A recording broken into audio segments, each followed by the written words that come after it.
Welcome to The Adaptive Mind, where we talk with experts about practical, effective approaches to breaking habits and changing behavior.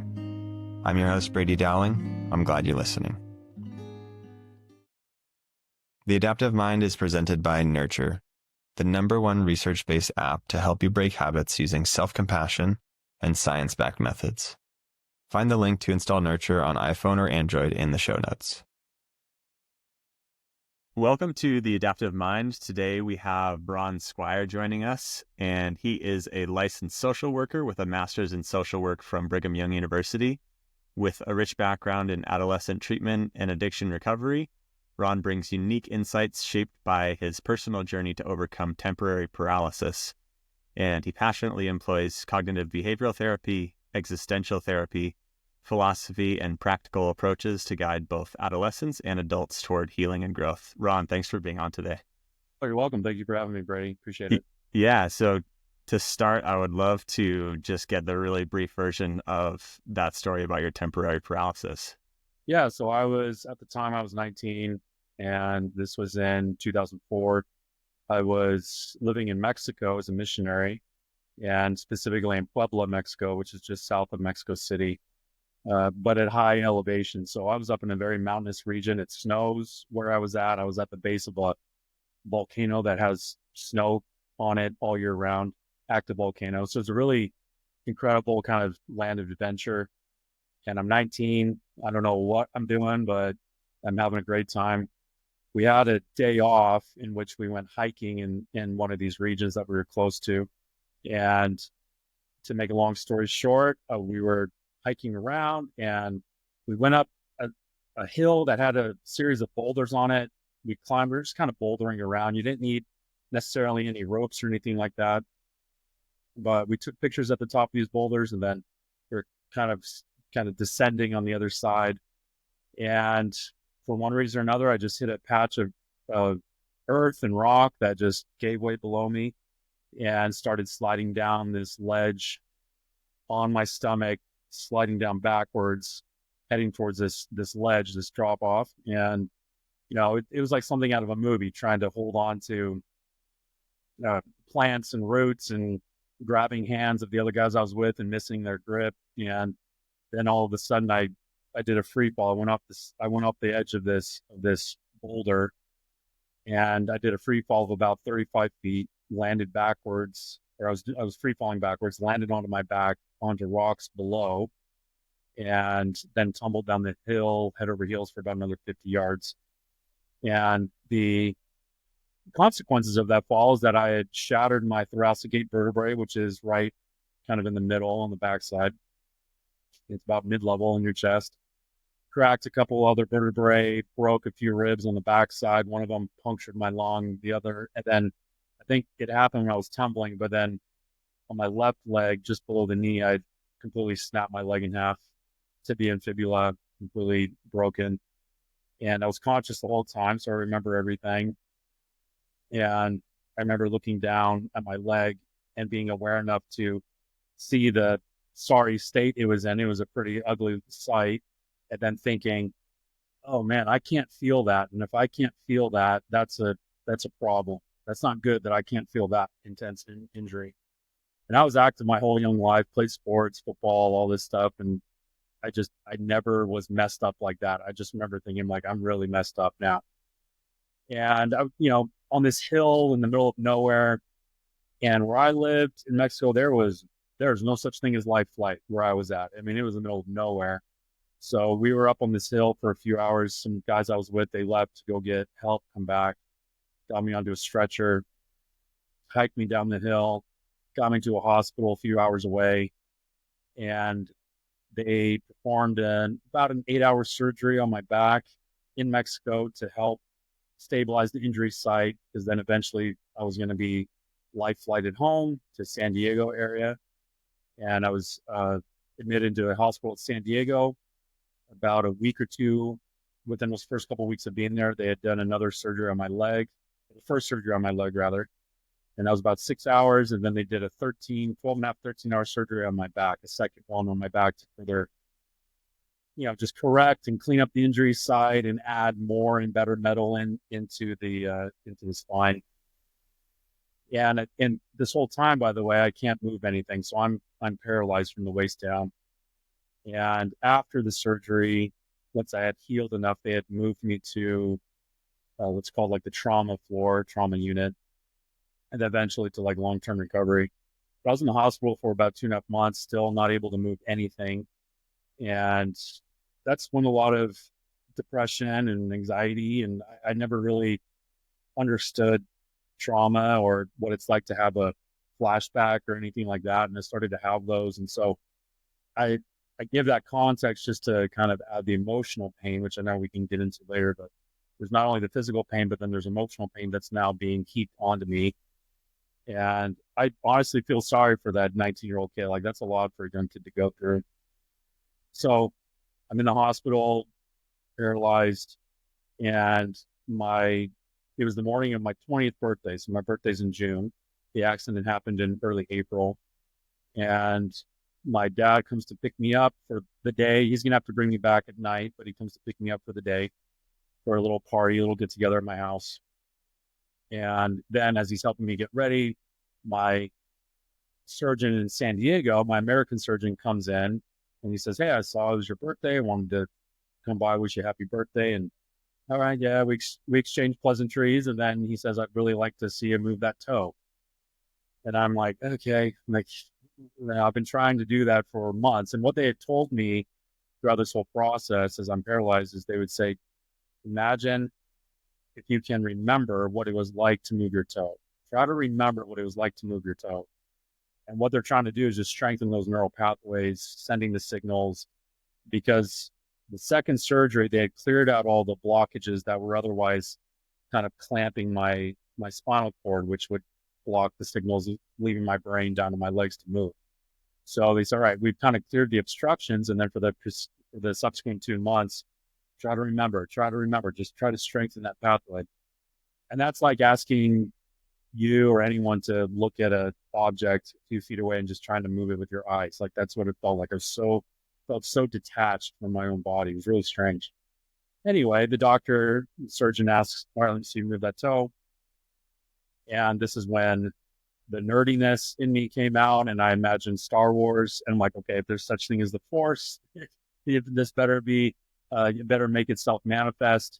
I'm like, yeah, Luke Skywalker, he was in a cave one time and he was reaching out for his lightsaber. I'm like, I could do that. So I'm looking down and focusing intently on my toe, on my big toe, on my right foot. And then all of a sudden, my big toe just kind of barely moves. And it was strange is that it felt like it was like a neural awakening, like a neurological firework that went off in my brain, and I could feel almost like a flushing feeling in my head that then followed my train of thought through my chest, into my waist, down my leg, into my foot. And once it got to my foot, then it's almost like the signal reached its destination, and then my toe just moved. It was bizarre. Anyway, I started crying. My dad was crying. The doctor was crying. The nurse was crying. Like, everyone there, and we were just blown away. And then that was the start of what would then become a 4.5-year journey of a lot of ups and downs, but eventually learning to walk again. So I had to learn how to sit up first. I then had to learn how to stand without passing out, because your body gets used to sitting down, so the blood flow and the circulation isn't as good. So then I had to learn how to stand up, and then with the help of a walker and leg braces and a back brace, and I just slowly was just kind of crawling back, literally. And that's another thing. I had to learn how to crawl like a baby, just like a baby learns how to walk and move. I had to learn how to crawl.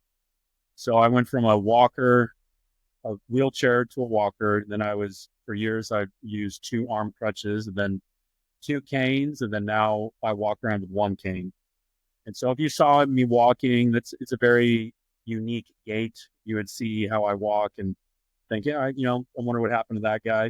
It's a very pronounced limp, but hey, I'll take it after what I've been through. And that's kind of what my story and different experiences throughout that time led me to being interested in philosophy and psychology, because I never I never saw a therapist. I didn't really know, back then it was just kind of becoming a little more destigmatized to go see a therapist. You still didn't really consider it. And so I just lost myself in books.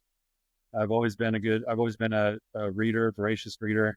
So I'm a big believer in bibliotherapy, where there's so much wisdom and help that you can glean from incredible authors of the past, whether it's literature or philosophy, psychology. And so I used a lot of that to help me get through what I was going through. Then I started to share things with other people along the way, and they said it helped. And I'm like, wait, could I do this for a job or career? And that's kind of how I landed into the position I am now.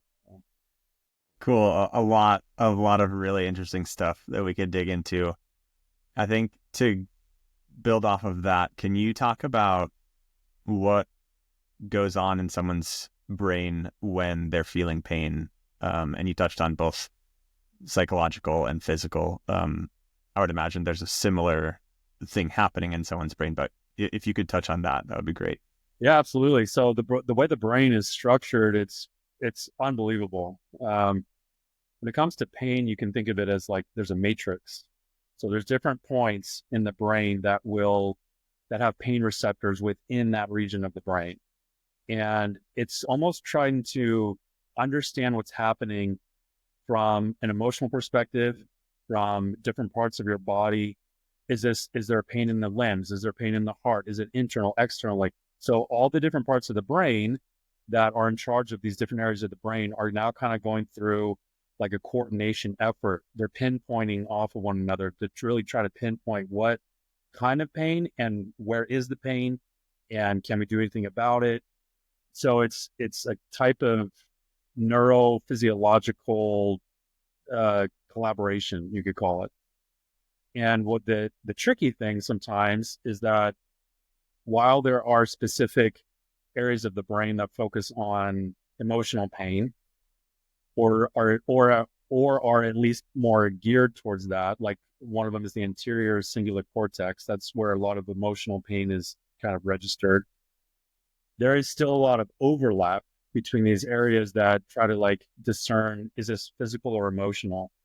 And so very often what can help people if they're going through pain is that if you're going through something emotional, you can offer perspective through questioning to help them. It's a very kind of stoic idea where you start to question, well, okay, I'm feeling pain, but am I actually being harmed? Am I actually being hurt right now? Even though it can feel like it, just being able to ask that question presupposes the ability to separate. Viktor Frankl will call it de-reflect. Like you can actually step out of whatever pain you're feeling, gain perspective, which then that turns on the prefrontal cortex. And then the prefrontal cortex's role is to kind of help manage those other areas of the brain that are all just kind of more primitive pain detection warning systems. And it's like, oh, hold on, I think we're okay. We're not as bad as we think we are. And so it's an interesting concept to kind of keep in mind, is this matrix, this pinpointing that all these areas of the brain do. So that's kind of what's going on in the brain.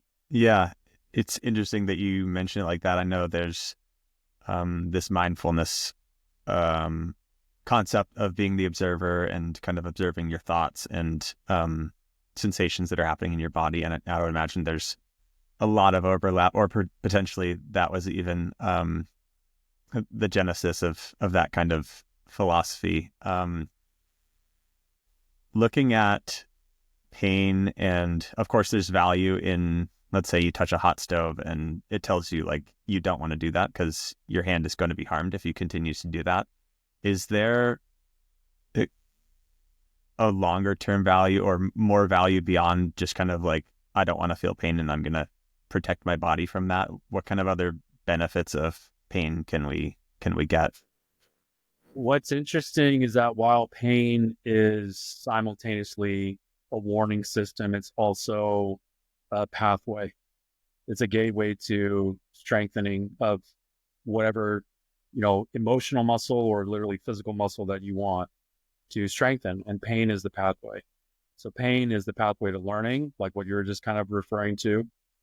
We as a species, we have a unique ability to project ourselves across time, in our mind. So we can think of, okay, in the future, I want to avoid this kind of pain. And so then pain becomes a teacher, a brutal teacher, but a teacher nonetheless. So we can project ourselves into the future as we allow ourselves, as much as we allow ourselves to really feel and accept what we're going through right now. The key is then, okay, what can I potentially learn from this? So I can maybe, if it is avoidable and if I can do anything about it, and I have somewhat of an influence on the avoidance of needless pain, then maybe I can avoid that in the future.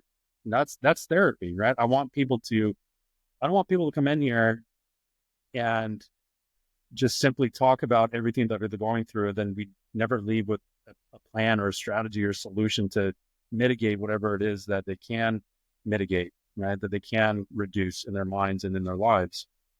And so pain can be a really helpful teacher, but pain is also something paradoxically to be welcomed at times, to not be resisted, because through the pain or tension, whether it's emotional or physical, that's how we get stronger. So it's this weird, it's a strange dynamic where you have to sit and almost ask a question, is this helpful or harmful? Like, what kind of pain am I dealing with here? But either way, it is a message of some kind. It's gonna, if you can kind of view pain as a messenger, it's like, what question is being asked of me? What is the answer? And it just helps to kind of give a different, maybe relationship. It's a strange way to think of it, but it's like a relationship dynamic with pain. Yeah. So it sounds like there is the benefit of experiencing pain in certain circumstances. And I think like cold exposure has become very popular and commonplace, at least in kind of pop psychology and self-improvement. Are there any other examples of like leaning into discomfort or pain, or how might someone kind of start this journey of embracing pain? A great and very visceral way to do that is exercise. And in psychology, there is yet to be, there's a lot of fads. Okay. You could even make the argument that cold exposure therapy is a fad. Ketamine could be a fad. Psychoanalysis with Freud, it's like there's popularities of different treatments. There's obviously yet to be a panacea, if you will, that would solve everything. But in my opinion, I think exercise is probably the closest that comes to it. Now, let's put aside the health benefits, the actual physical health benefits. This kind of falls in line with the cold exposure. I don't know. There's plenty of data out there that will show the benefits of cold exposure, or maybe it's not as helpful as we think. But I think ultimately it is a net gain simply because you are exposing yourself to something hard. You are inoculating yourself against future pain. So that's why I say, like, when you can go to the gym and obviously work up to it. I don't want you to stack like 4 plates on the bench and get after it right away, but work up to it, but like push yourself. Because then when you experience pain that is not of your choosing, but is kind of thrust upon you in life, you can then go, oh yeah, I remember I did that hard thing the other day. I went to the gym and I'm familiar with pain and I know what to do with pain. And I've been in pain before and I've made it through. So I got this. There is an empowering consequence and effect that comes from being inoculated. So it's kind of like an immunization towards future pain, because that is a constant in life. Pain is here to stay. It's coming at you. You will experience it. It's the nature of being alive and sentient and conscious. So that doesn't mean that we have to just leave ourselves defenseless against it. You do have tools. And I think just doing hard things, it could be going to the gym. It could be reading a hard book. It could be learning the piano. It could be, I've never learned how to bake bread. I'm going to bake some bread. Like, challenge yourself a little bit instead of living a life of mediocrity and comforts and just these things that are so empty that never really give us anything. Because pain, there's no there's no pathway in life that's painless. And so if you don't choose pain of some kind now, pain that you want, pain's going to choose you. Suffering will choose you later. It will take you, and you better be ready for it because it's coming. So I'm a very optimistic therapist, right? You can kind of get, I like to scare my clients a little bit, like, oh, the flood is coming. You better build that ark. Better get ready. But it's helpful because it's like, what are we going to do? Deny that pain isn't a part of this world? Of course it is. Right. Yeah. Right. And so focusing more on kind of the psychological and the mental pain. I know with habits and of course with addictions, a certain kind of pain that people have is with shame, just feeling so bad, and we could define really what shame is. But how do you differentiate shame from guilt in a clinical or psychological sense? I would say they're both very similar. I think there is maybe a distinct difference, and it probably, in my opinion, would kind of come down to severity. So what I mean by that is guilt is I messed up. I did something that was wrong, and I can remedy that, but I don't. It stays with the act itself. It doesn't necessarily start to seep in and reflect on me.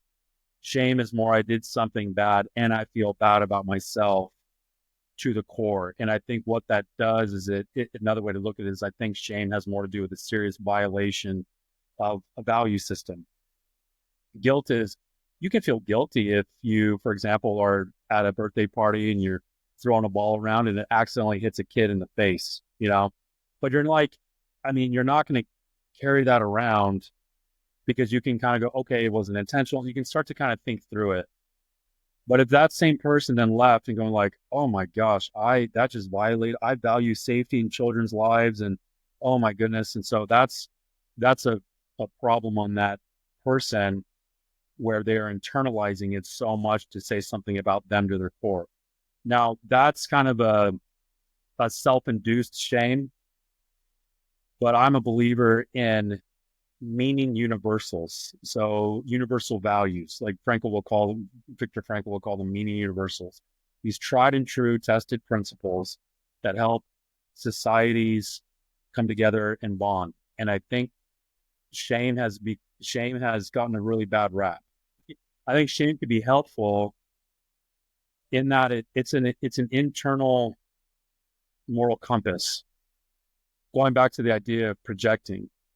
See, a lot of times we'll act in opposition to a value system that we hold. That can bring shame, especially if it's a minor infraction in our value system might be more in the guilt category. A severe infraction on the value system or breaking of the value, that would probably go down to the shame because you kind of are surprised that you even could do that you're capable of it.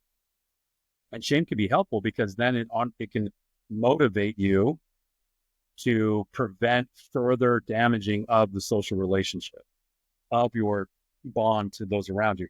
Kind of like pain, physical pain is a message. And what it's doing is our body's saying, hey, you need to stop right now or else you're going to injure yourself. And then you're immobile and then you're dead. And shame you can see shame is the same thing. It's a warning system saying, if you do this, or if you do this again, you will injure yourself socially and attachment wise to the point where no one will be with you. And so it becomes almost like a rule for the person who's done something that they need to be honest with themselves. They have to be honest with others. Then the responsibility of those receiving that person need to then examine, are they safe enough to welcome back in? Like, is this going to violate our boundaries? Have they done the post-shame to-do list that Anna Lemke talks about? There's a post-shame to-do list. Have they done that? Do we feel safe enough? Can we welcome them back in? We don't want to shun them because that becomes kind of more in the toxic shame. So shame can be extremely helpful. It's pain and it's a deep pain. And I think it's so deep because it just strikes at the very core of our wiring, which is attachment. We are wired to attach to others because, we're social creatures and it brings a lot of meaning in our life and it helps our survival. And so We don't want anything to get in the way of that. So shame, I actually use shame in my practice. I don't shame them. I don't sit there and be like, oh, and just go after them. But if I see that they're potentially headed down a road, I'll have them project themselves into the future and say, what will you feel if you go through with this? And if it's in the shame category, then what does that tell you about the path you're heading? Can you now course correct to get to a different place? Yeah, so it sounds like to start, you mentioned guilt is really not necessarily attached with our value system. Guilt is more like action based. You mentioned the example of someone hitting someone else with the ball, and it's not necessarily part of our values that we don't hit people with the ball. And then shame is more like attached to someone's value system, and maybe there's a spectrum of this healthy level of shame, and then I guess if you get deeper, then it can be more detrimental. And and I think when it goes deeper, what that looks like is the key word there is potential. Is that I think and feel towards myself in a certain toxic way, in a deeply shameful way, to the point where I don't even have potential to change. I don't conceptualize myself as either having potential to change or being worthy to change.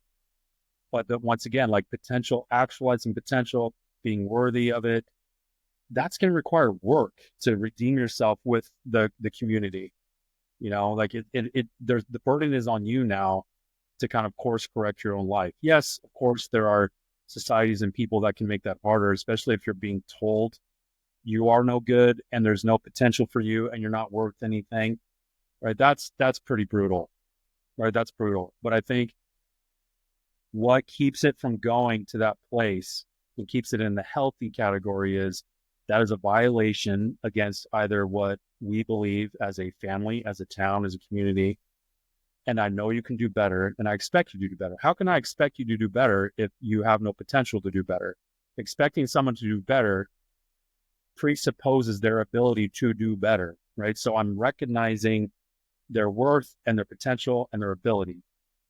And that's where it keeps it healthy. But if you go into you'll never get better, you will never do anything, you have no potential, you have no worth, then that's where the shame starts to heap on itself. Yeah. Right. And I like what you mentioned about using shame as almost visualizing the shame that you could feel if you perform some kind of action, or if you do something, and using that as a motivator. So for the case when, let's say, you're feeling shame after some kind of action or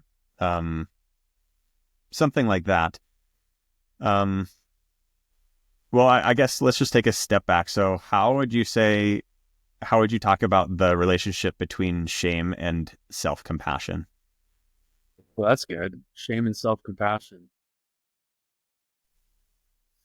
What I would do in that instance is, at least to help someone in this context, and maybe for anyone listening, would be, look, I know you're feeling these really dark things about yourself. And you know what? I'm not going to try to take that away from you. And there are times where certain clients will be like, yeah, you messed up. That's not good. So I'm not going to sit here and normalize or make okay or engage in some Freudian defense mechanism to make it okay in your mind to reduce anxiety. You should feel bad because you did this thing. And what's so interesting, as a quick digression and side note to that, people are relieved when they hear that. They're relieved. They're like, finally, I'm hearing the truth. Because, I think the reason they're relieved is because it does strike at what I think we all have in us, is a conscience. I mean, barring, yes, the actual clinical psychopath, which are very rare to actually encounter one, right? But barring that, you do have a conscience in there. You have something in the spiritual dimension. And when I say like, yeah, that wasn't good, man, they go, yeah, because I think in so many ways, we're in a world that's trying to normalize way too much, and we're getting rid of the moral part of, I think, getting better. Anyway, shame and self-compassion, I don't necessarily try to take away their shame, but what I try to do is I go, okay, I'm not going to try to take that away. I'm going to hold you accountable, just as I want you to hold yourself accountable. But I want you to see if you can strangely enough, if you can separate yourself from yourself and talk to yourself as if you're talking to someone else that you really care about or like, and what would you say to them? And usually it comes out more in the line of self-compassion. But self-compassion isn't I'm letting myself off the hook or I'm letting you off the hook. It's more I'm compassionate enough to simultaneously hold myself accountable and recognize the potential I still have in me to do better, right? I'm not going to unnecessarily come down on me, which we all do that, by the way. I mean, we talk so brutal to ourselves, way more than what anyone else would. But when it comes to that, then it comes to self-compassion piece is like, okay, you messed up. What are we going to do next? Like, we're not going to try to take that away. We can't lie to ourselves. We have to be honest, which is part of the kind of helpful shame cycle. We have to be honest. But simultaneously, it would be dishonest to say, you are pathetic. You have no worth. There's nothing to change about you. So there's a spectrum here, and you can go dishonest on either polarity, on either polar opposite. You can wash away and try to ignore and justify everything you did and say you're totally fine and you're great. That's a lie. But it's also a lie to say you are worthless. You can't try to do better. You will not do better. There's no point. Those are equal lies, right? Those are lies. So self-compassion is linked to truth and reality. So that's kind of how I would, anyway, establish the connection between the shame and the self-compassion. Yeah, again, it seems like finding this balance. And I would imagine that, like you mentioned, with your recovery from your paralysis, it takes a lot of work and time to get into this specific spot that you want to be. And so to find this balance probably takes a lot of work, whether it's with a therapist or journaling or whatever it is, through research, but it probably takes a lot of work to kind of strike this balance. Would you say that? I would say, yeah. And I would swap out one word that you're using. Everything you said is correct. But if you can swap out balance with harmony, Aristotle talks about virtue being found in the golden mean, not the median. It's not the middle. Because balance kind of implies a sense of equality on either side. But sometimes you have to be harder on yourself. Sometimes you got to be a little more compassionate. But in that moment, where is the average? Where's the golden mean? Where's the golden average that, okay, maybe I need to be a little bit tougher on myself right now. And that strikes a harmony with the demand of the moment, or what would be a healthy response. Another one of my favorite quotes, little quips from Nietzsche. Nietzsche is an interesting guy.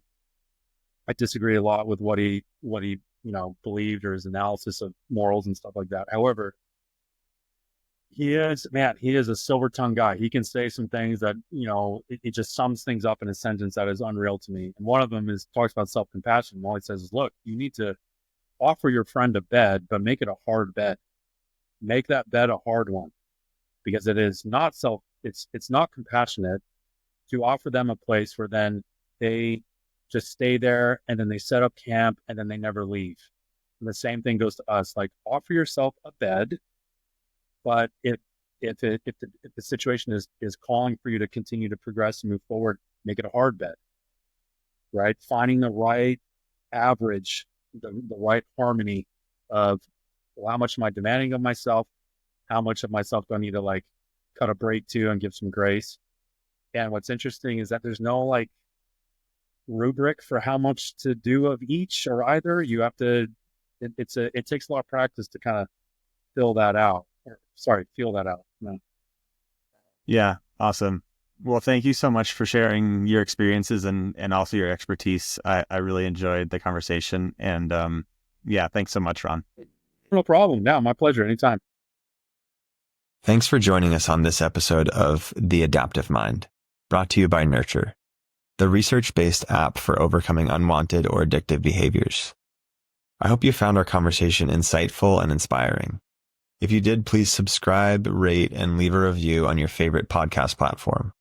Your feedback helps us reach more listeners and continue bringing these learnings to people that need them. Remember that you have an adaptive mind that does incredible things every day, and it's capable of even more. We'll see you in the next episode.